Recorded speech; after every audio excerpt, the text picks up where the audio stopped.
In Washington, D.C., crime had become epidemic. Gangs fought over drug turf, leaving corpses in their wake. The Metropolitan Police Force was overwhelmed as the homicide rate climbed to over 400 per year. Before officers could stem the tide of violence, they became the targets. A cop killer was on the loose, and police turned to the FBI to stop him.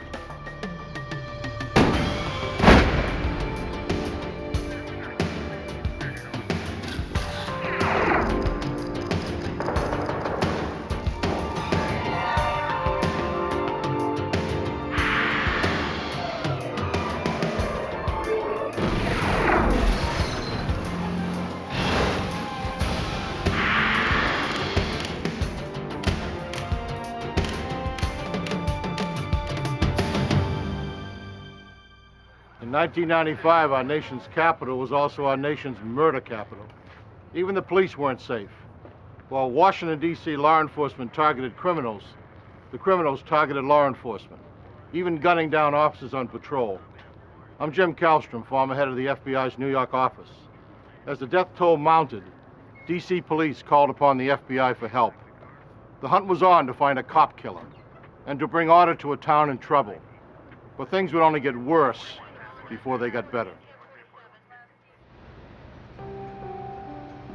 On January 10th, 1995, at a fast food restaurant in northwest Washington, D.C., Metropolitan Police Officer Vance Warren was taking a dinner break while working part-time security.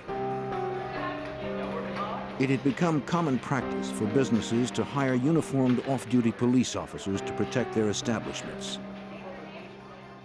Everyone felt more secure, customers and employees alike.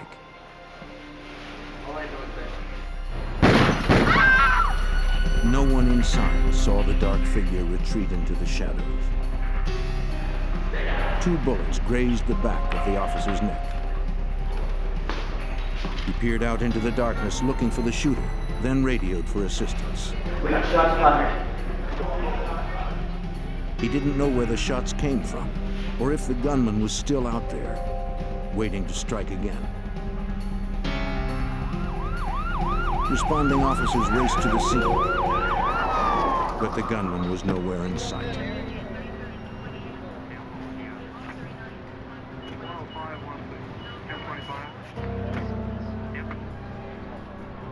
There was no attempt at a robbery. It appeared the shooter's sole purpose was to kill the officer.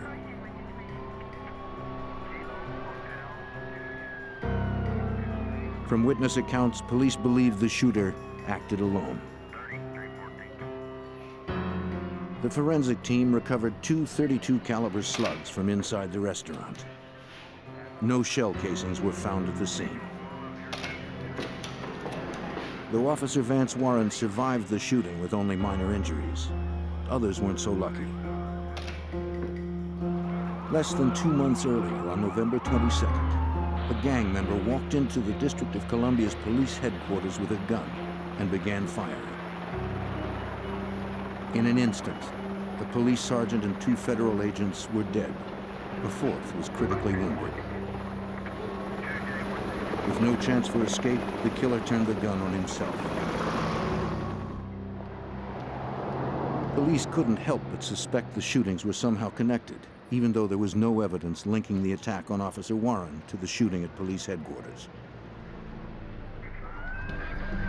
The attempted murder of the officer seemed like one more incident in an escalating war over drugs and turf. Metropolitan Police were overwhelmed with the level of violence and the crushing caseloads. With at least 1 murder occurring each day, homicide detectives couldn't keep up. For Detective Loren Ledman and his colleagues, their city was under siege. We rode the wave of the crack epidemic that came in. It paid a heavy toll on our citizens in the murder rate. We had a serious amount of cases. We had a lot of violence. We escalated to the position of being, per capita, one of the worst in the nation. It was about to get even worse. On January 17th, a few blocks from the White House, Metropolitan Police Officer Eric Hayes was in his patrol car. A taxi cab double parked on the opposite side of the street. While the officer filled out paperwork, a man approached his cruiser.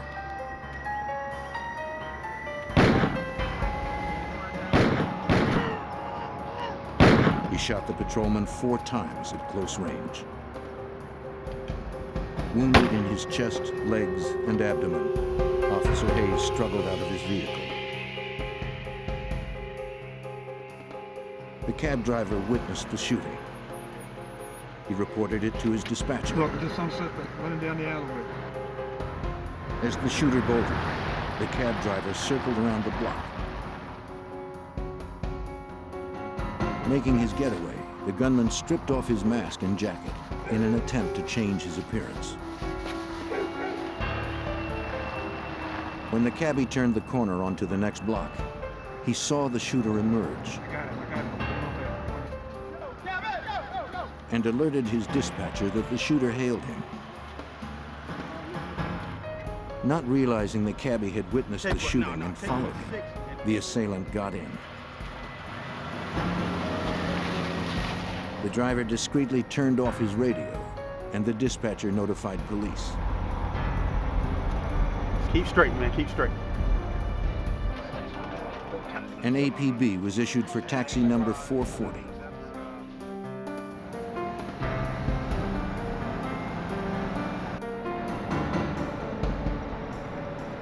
The driver tried to remain calm, hoping police would find his car.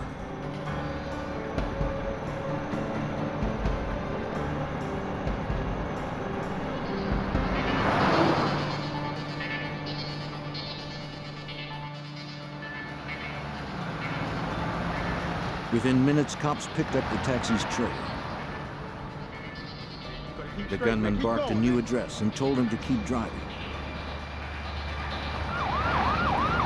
In an instant, the driver slammed on the brakes. The assailant discarded his gun and ran.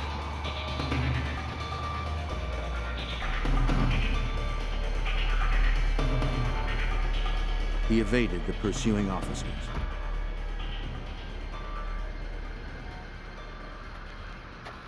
Police retrieved the weapon, which held 6 used shell casings, and called for backup to search the area.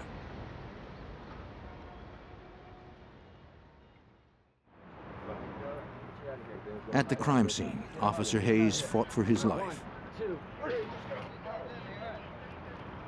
He survived emergency surgery where doctors removed 4 .32 caliber slugs. An officer called in a forensics unit to gather evidence. They scoured the crime scene. Before gathering any physical material, they photographed the entire area. In the alley, they found the clothing discarded by the assailant, including a black ski mask. They hoped clues revealed in the lab could lead to the shooter's identity. Fearing another blindside attack, the police chief ordered all officers to patrol with a partner and called in the FBI for assistance. Special Agent Jay Abbott was assigned the case. But what had happened up to that point led us to believe that, my God, we may be dealing with some sort of gang in D.C. that's just decided to take it upon themselves to declare war on the police and just start trying to kill police. Metropolitan Police fought back with forensics. They sent all physical evidence gathered from the crime scenes to the FBI laboratory, one of the foremost forensics labs in the world. Clothing recovered from the most recent shooting was forwarded to the Hair and Fiber Unit. This unit works 2,500 cases a year from around the country. The DC cop shooting case was given top priority.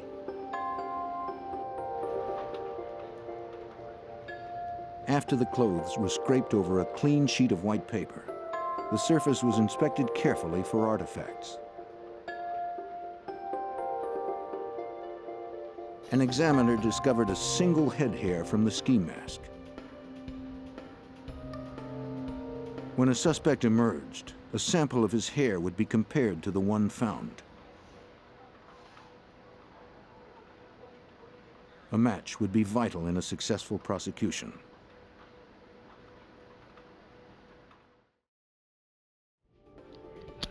The gun, the casings, and the recovered slugs were sent to the FBI's Firearms and Tool Marks Unit.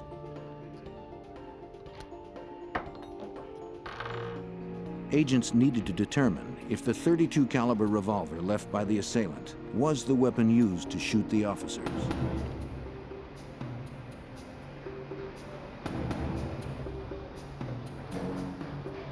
Every gun possesses distinct spiral grooves inside its barrel. When a bullet is fired, those grooves leave an imprint on the projectile.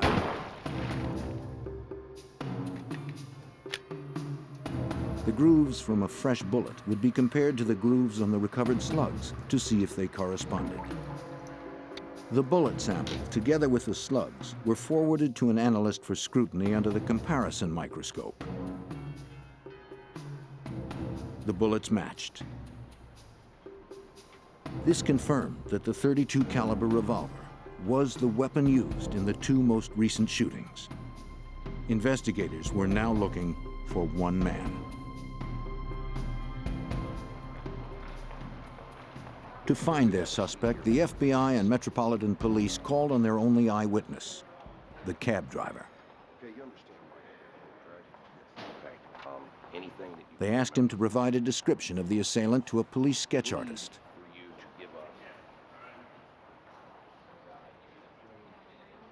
The cabbie described an African-American man with a medium complexion and square jaw.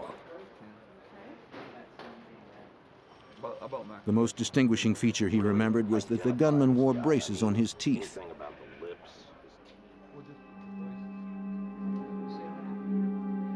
Investigators contacted area dentists and orthodontists to see if they recognized the man in the picture as one of their patients. The composite was also distributed through television, newspapers, and local business. A reward prompted hundreds of phone calls. Special Agent Jerry Bammel helped work the leads. Based on leads which we generated, telephone calls which we received, possible identifications from the dentists and orthodontists, we identified approximately 100 individuals who could have been suspects in this shooting of the police officers. Investigators worked around the clock to narrow the field of suspects. We were working 7 days a week on this case because it had a certain urgency to it, given the fact that a subject was stalking police officers and attempting to kill them. Over several months, suspects were interviewed and eliminated one by one. Agents and detectives made no arrests. Thousands of investigative man-hours had led nowhere.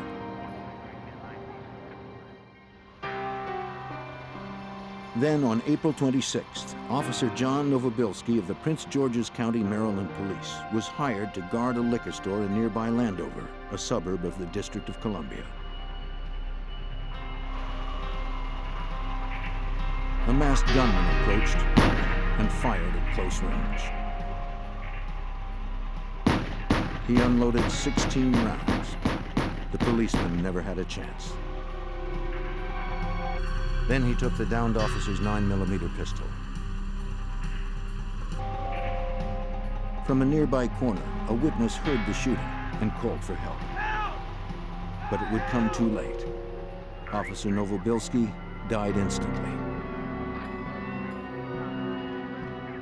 Maryland police secured the area and interviewed the witness.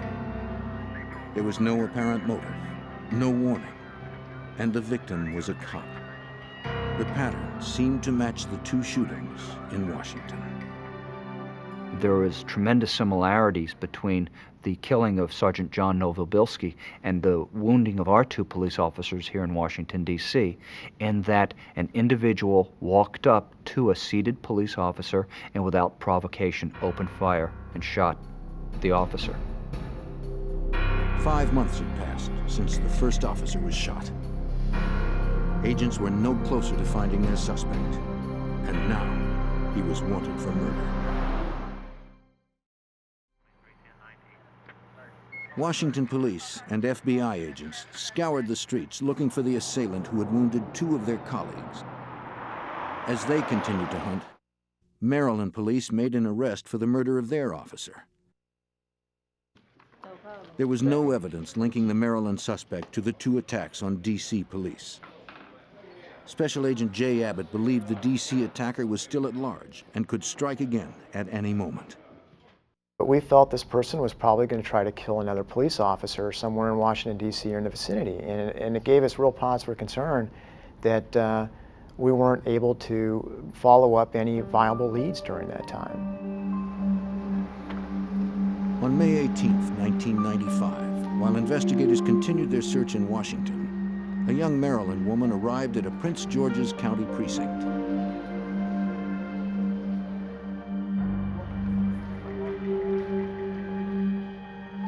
Bruised and battered, Nadine McCrae explained to the police officer that she had been beaten by her boyfriend. Accompanied by a supportive friend, Nadine began to detail the vicious assault she received at the hand of Ralph McLean. So 9 o'clock last night. Agent Bammel recalls its severity. McLean tried to kill McCrae the evening of the 17th, which was the reason that she came forth to the police on the 18th. He beat her into unconsciousness. He stuffed drugs into her. Information I need from you. The Prince George's County police officer issued an arrest warrant charging McLean with attempted murder. He recommended that Nadine get a thorough medical examination. On the way out, Nadine's friend pleaded with her to tell the officer the reason McLean had almost beaten her to death. Nadine hesitated. It's okay. She was afraid of what else McLean might do if she said anything more. Reluctantly, she told the police officer what she knew.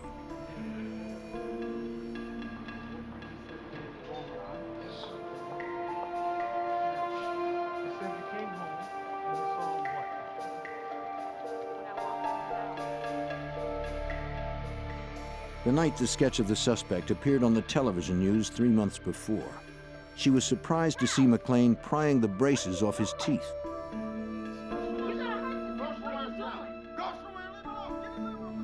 When she questioned him, McLean screamed at her to mind her own business.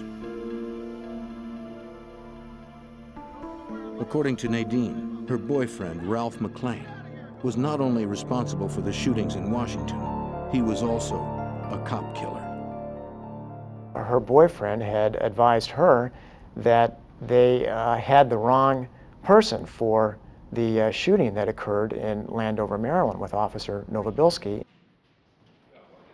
She provided the break that agents were looking for. Okay, Nadine, I'm going to call another detective who's handling this.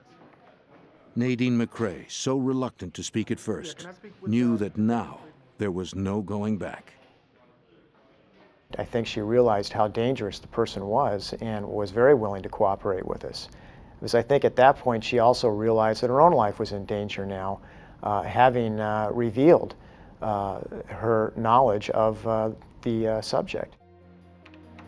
Agents entered Ralph McLean's name into the NCIC, the National Crime Information Center, to find out if their suspect had any prior convictions.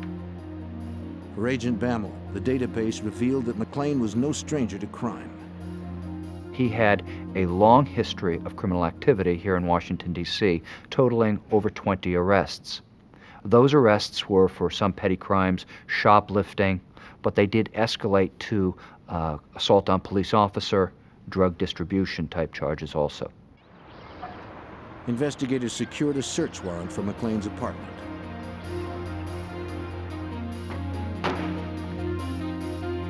It was a very tense time just to go into that residence with the possibility that he could be there and with all the tension of realizing what they might find. McLean wasn't home. Investigators began searching the apartment.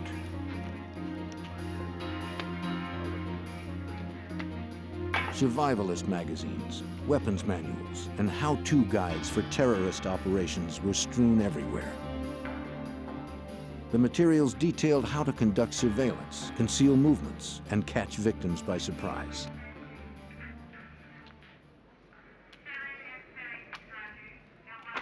Detective. In the living room, the forensic team uncovered a black ski mask similar to the one found at the second shooting. Yeah, that fits the description too. They also discovered 9mm cartridges, the same type used in the assault that killed the Maryland officer. In a cabinet, they found more ammunition, this time for a .32 caliber weapon. That's very important to us because the shooter of Sergeant Eric Hayes and Officer Vance Warren used a .32 caliber revolver in that shooting. Also, a manual for a MAC-11 assault weapon was found, and additionally, lots of writings of anti-police type hatred were found within the residence. Forensics examiners searched for strands of hair to compare to the one found previously. The team took samples from hairbrushes, bed sheets, even the drain in the bathroom sink. If hairs from McLean's apartment matched the hair recovered from the crime scene, agents would have forensic evidence against the fugitive. There's more in here. Let me get the rest of this out.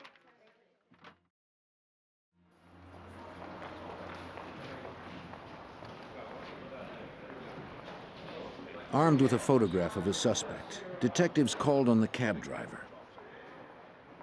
They asked him to look at a photo lineup to see if he could identify McLean as the man who shot Officer Hayes. Metropolitan Police Detective Lauren Ledman was there for the lineup. The cab driver had always told us that if you ever, show me a picture of the guy, I will recognize him. You hear that, right? But I mean, he said it with a lot of passion. Investigators handed photos to the witness one at a time. He studied each carefully.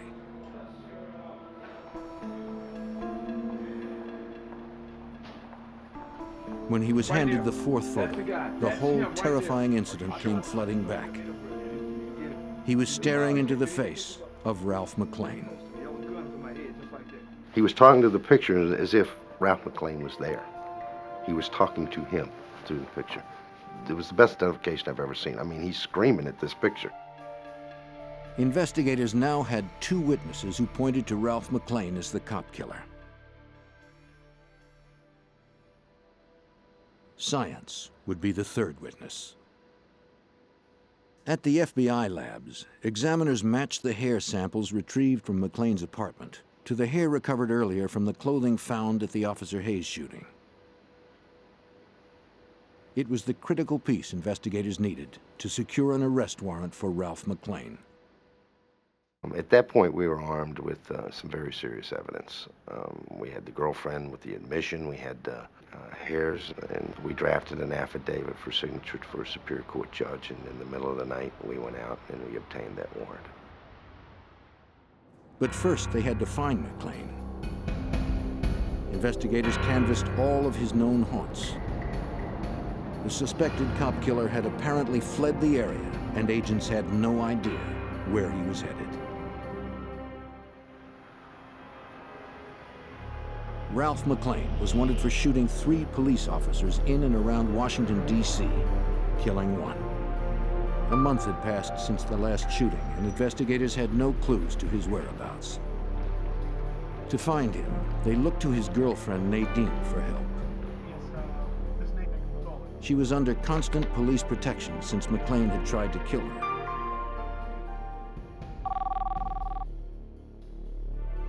Nadine spoke with McLean through his cell phone. He was not aware that investigators were listening. You want to meet? Through their conversation, Special Agent Jay Abbott and his team were able to track McLean's movements. We were able to locate him at one point in the Fredericksburg, Virginia area, and we're very close to making an arrest at that time. But unfortunately, he was able to evade our attempts. Their conversations continued over 2 more days. Authorities learned that McLean was traveling south to Florida. But he never gave Nadine a specific location. Investigators wondered if McLean knew his girlfriend was cooperating with police. She told them that he monitored the news constantly on a portable TV.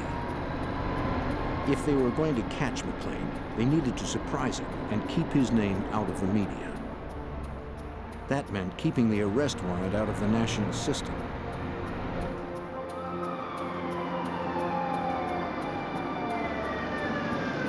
In South Carolina, that decision would work against them when a highway patrolman pulled him over for a moving violation.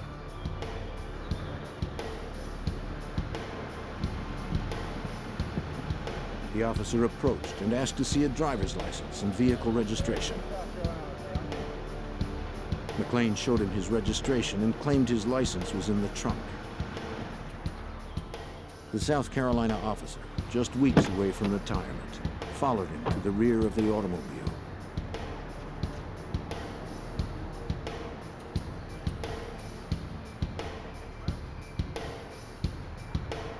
McLean rifled through his belongings and pulled out his license. The officer told McLean to return to his vehicle while he called in to see if he had any outstanding moving violations.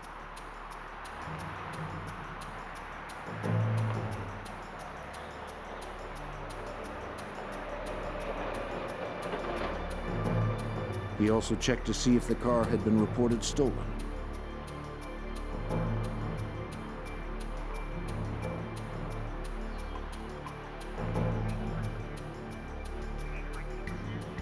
Records indicated that it was legally registered to Ralph McLean.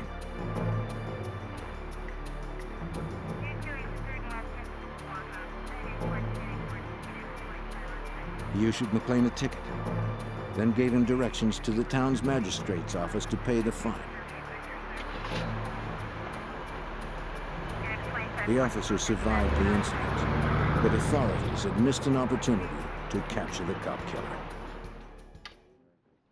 Back in Washington, Detective Lauren Ledman looked for a way to lure him back to the area.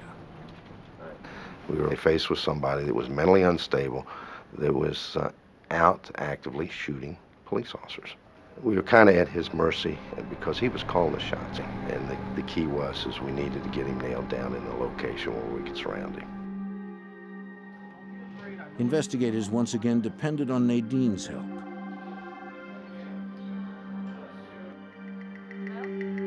They advised her to promise McLean a reconciliation if he returned. Hey, you want to meet somewhere? McLean said he was interested in the offer, though he wouldn't agree to when or where they would meet again. Investigators worried that they were losing the element of surprise. We were looking for a little bit of an edge, but that edge was taken away from us. The media found out about it. They broadcast his name, his photograph, and so forth, which really bothered us because it brought us to another heightened level. They hoped McLean hadn't seen the broadcast. On Memorial Day weekend, McLean called Nadine. He was ready to meet with her. As instructed by the FBI, Nadine suggested meeting at a large shopping mall in Northern Virginia, a place where agents could maintain surveillance without being noticed. What I'll do is I'll call you when I get to the mall. Okay? McLean agreed to the location. All right. Talk to you later. The information was relayed to agents in Washington. Special Agent Al Buckley, in charge of the arrest plan, was notified. He called the FBI SWAT team that had been on standby for several days. When I heard the information that Mr. McLean was heading back to the Virginia or Washington, D.C. area, I felt that Mr. McLean was coming up to do two things, either to kill Nadine and possibly kill an additional police officer. Agents and D.C. officers arrived at the mall in Tysons Corner, Virginia. Their first task was to set up a perimeter. They had to be certain that once McLean arrived, he would not slip through. Collectively, the team had decades of experience. This should have been a routine operation. I've been involved in several arrest situations where meetings are held before the arrests, and a lot of times there's a lot of joking around just to relieve the tension. I'd have to say that that night was a little bit different. It was quiet, and that's probably the first time in my FBI career that I could just cut the silence with a knife. The team finalized plans and waited for word that McLean arrived. At the Prince George's County Police Station, where Nadine kept in contact with McLean, the dispatcher relayed information to agents in the field.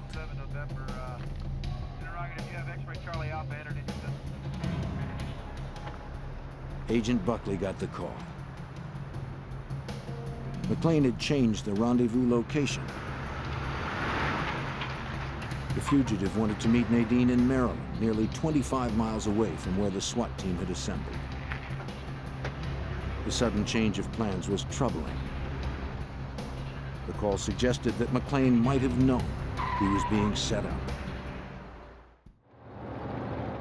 Wanted cop killer Ralph McLean was on his way to a Greenbelt, Maryland plaza to confront his girlfriend, Nadine.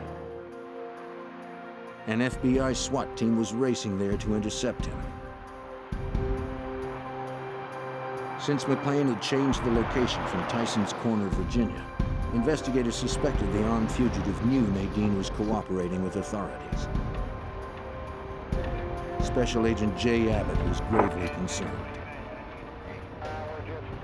At the time, we began to sense that he had suspicions of what was happening. And given those suspicions, that added to the sense of urgency even more. We weren't sure that he would actually show up at one of these locations to meet Nadine. He might begin to smell that there was a trap. As they got closer, agents turned off their blue light and constantly monitored the radio.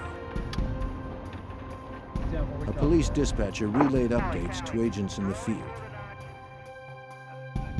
He kept them posted on McLean's plans, learned through conversations with Nadine. 36 and 51, be 1051 to 600 block of Jefferson.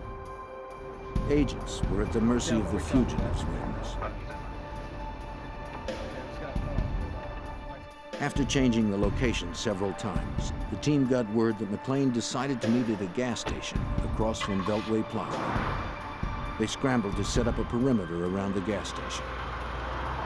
Agents hoped they would have enough time to secure the area. Once in place, they would wait for McLean to either show up or call Nadine. Detective Ledman took his position in a field across from the gas station. He believed McLean would show up to see Nadine despite suspicions of a trap.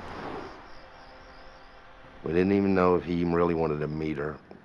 We just felt that he was just trying to get in shooting range of her to kill her. Why? Because she was the only ear witness to this shooting of this police officer. As the team continued to assemble, Nadine remained at police headquarters on the cell phone with McLean. Securing the closest position to the gas station, 20-year veteran agent Billy Christian arrived. The schoolyard across the street offered the best vantage point.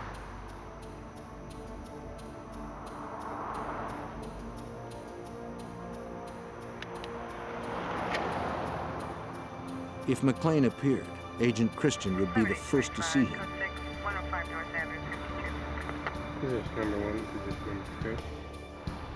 Other team members set up on nearby streets, hoping to spot McLean's car as it approached. Pressure mounted as they waited and watched.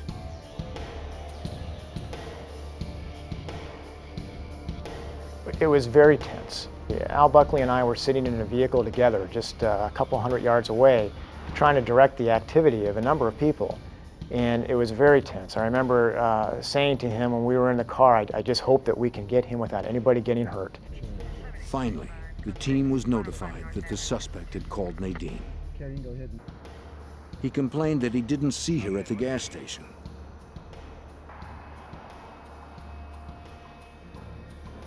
McLean was in the area, but agents couldn't get a precise fix. Investigators believed he was very close. This particular time, he was whispering, which led me to believe that somebody was close to him, which caused me to look around. You see, was I on top of him and didn't know it? Hidden behind a small hill, Detective Ledman checked the gas station again. But he still didn't see McLean. Scanning to his right, the detective could see Christian's car. From his position, Christian also surveyed the area, but he too saw no trace of the fugitive. At that point, a local officer out on his regular patrol approached Christian's car from behind. The patrolman, unaware of the arrest plan, thought the agent's car seemed suspicious.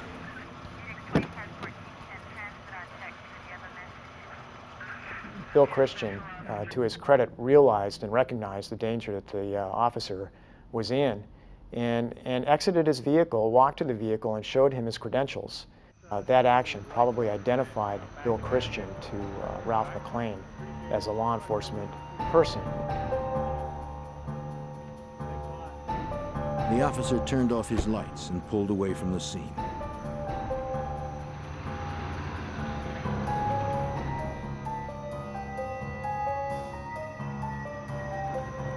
Christian resumed his surveillance.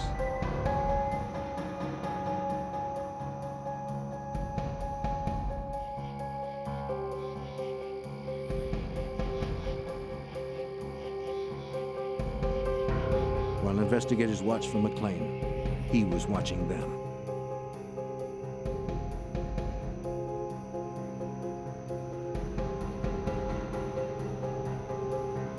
The element of surprise and the tactical advantage was McLean's.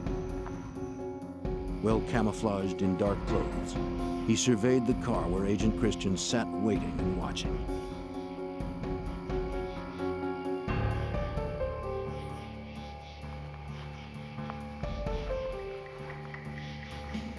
He advanced slowly and deliberately on Christian's position. Agents knew he was out there, somewhere. Anxieties ran high since McLean's calls to Nadine had stopped. The cop killer continued to advance. With Christian's gaze fixed on the gas station, McLean stalked the agent.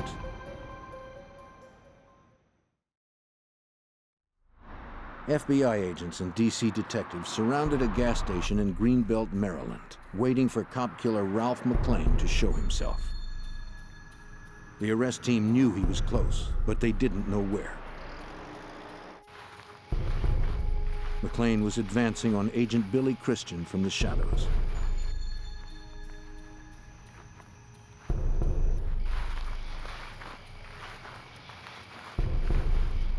Christian heard something, turned to look, but saw nothing.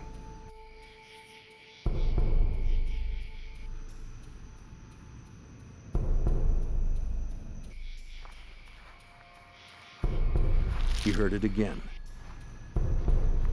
glanced around, but no one was there. McLean's low profile hid him below the agent's line of sight.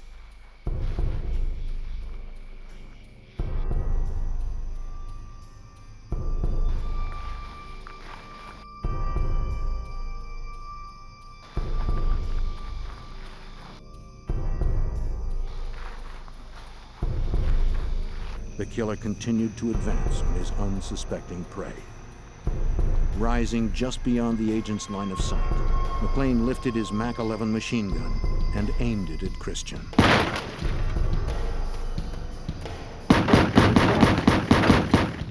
Muzzle bursts ripped through the night air.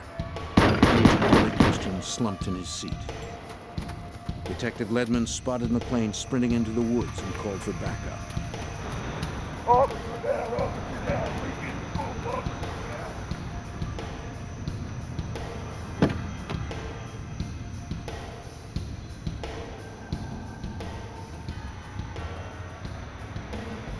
The detective pulled the bleeding agent from the car, laid him flat, and made a second call for assistance.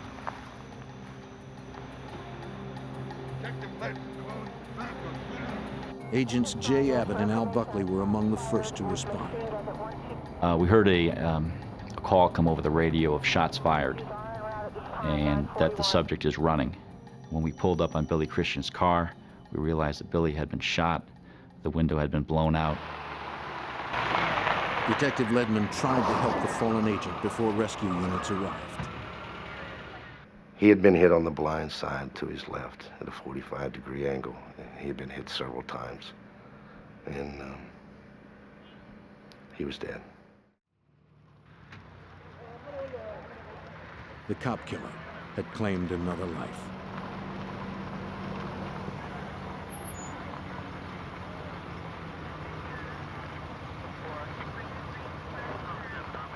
This person had just killed a colleague, not just a colleague, but a good friend, a mentor to some of us. He had been around for a long time, a 20-year agent. And to have this happen was enraging. Units from several jurisdictions responded instantly. A Prince George's County officer arrived with a police dog and started to hunt for McLean in the dark.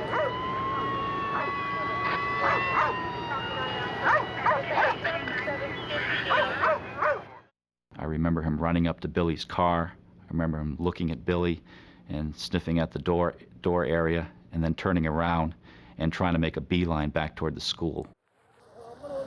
The team tore off into the darkness with the dog and their semi-automatic weapons. They didn't know if they were walking into another trap. We started into the wooded area. I had my flashlight out, and I remember just clicking on my flashlight on and off, because at that point I was afraid that if I kept the beam on, that Mr. McLean would be able to focus in on either one of us. The darkness worked in McLean's favor. We went into the woods in an attempt to at least try to locate which way he went or where he went. And it was probably an error in judgment to do that when I look at it in retrospect, but that's how high the emotions were at the time. The team pressed on, but McLean had enough of a lead to plan a deception. As he ran away from the scene after just shooting Bill Christian, he had the wherewithal to call 911 and report that he saw a man with a gun leaving the area in a vehicle. This was an obvious attempt to try to throw those of us who were in pursuit in another direction, to try to aid in his escape. Tracing the call, agents knew he was still in the area, but they didn't know exactly where. It appeared the fugitive cop killer had evaded authorities once again. He ran through the parking lot of the nearby plaza. The team was infuriated by the senseless murder of Billy Christian. They steeled themselves to continue the pursuit. Agents and local investigators alike vowed to stop the cop killer before he killed again. Anger was probably the biggest feeling that I had that night. Frustration. I was frustrated that we're all not going home tonight. Billy has to stay here. As agents Buckley and Abbott continued to track the fugitive's path through the woods, Detective Ledman received a call from investigators positioned in the parking lot of the plaza. Mr. McLean had run and gotten behind a store and had a large ramp that leads up to the back of the store where there was 3 trailers, and he had secluded himself behind those. McLean opened fire on pursuing officers. They took cover on the ground and returned fire. Emerging from the woods, agents Abbott and Buckley saw officers being fired upon.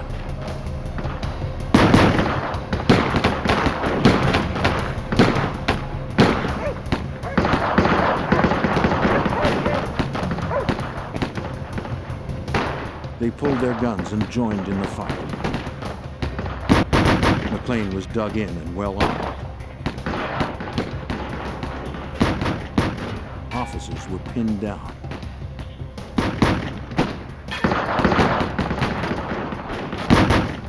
No one knew how to get to him without losing another life. FBI SWAT team member Jerry Bammel arrived on the scene. He aimed at the fugitive, but didn't have a clear shot. He saw an opportunity to flank McLean and maneuvered to his right.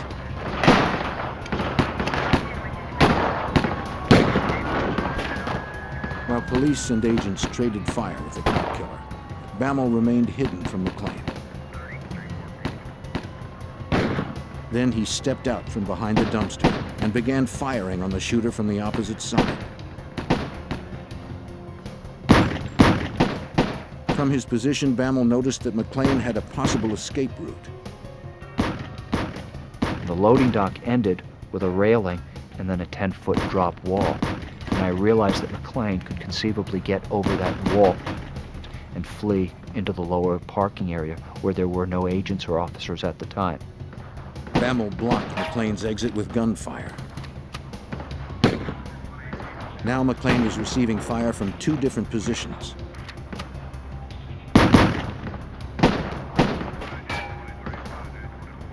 He swung around and sprayed rounds where Bammel was standing.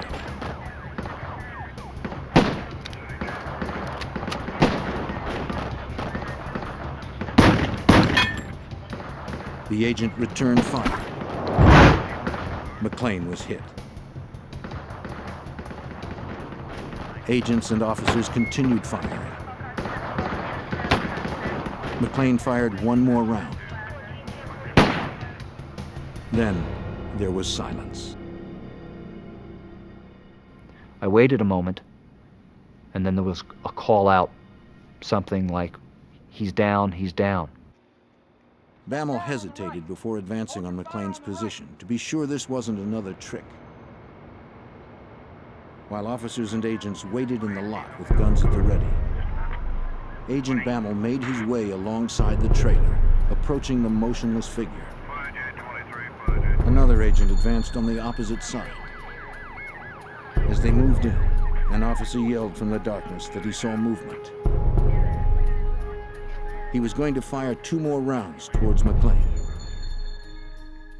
As soon as he yelled that, I yelled, "Don't shoot, don't shoot, don't shoot," because I was immediately concerned of the fact that we had placed ourselves into a deadly crossfire situation.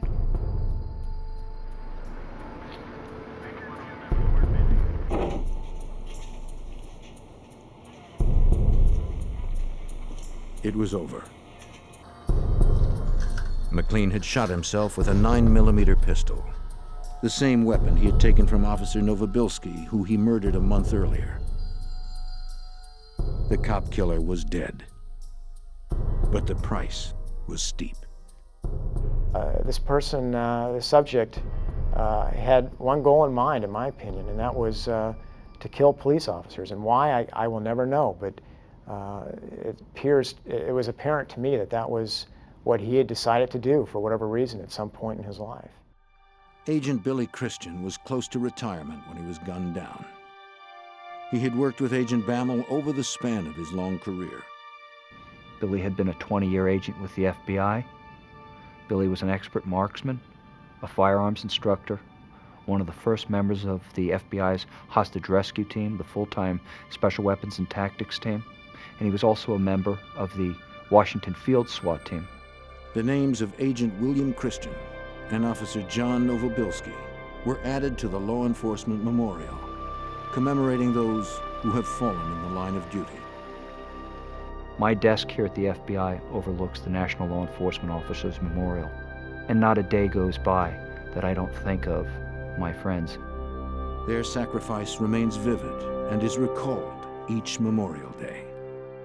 There is a feeling when you lose a brother or sister, agent and officer, that a part of you is lost, and they will never be forgotten.